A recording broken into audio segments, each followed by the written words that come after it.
So the Eagles did clean out their lockers. They had one final public or press availability today in the locker room. So, Elliot, just going to sort of lean on you here. What was the most interesting stuff you heard today in the locker room from the players?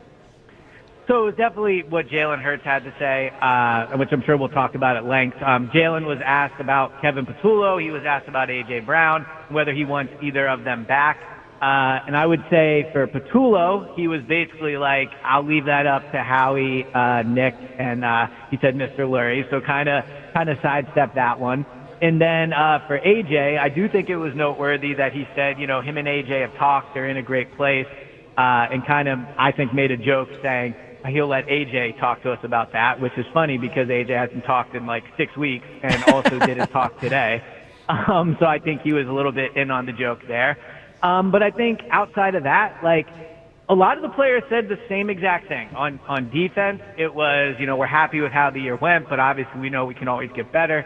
And on offense, it was, we did not execute. Like, every single player on offense that spoke today, and to be fair, it was not a lot of them, right? Like, we didn't hear from many of the offensive linemen. We didn't hear from Devontae. Obviously didn't hear from AJ.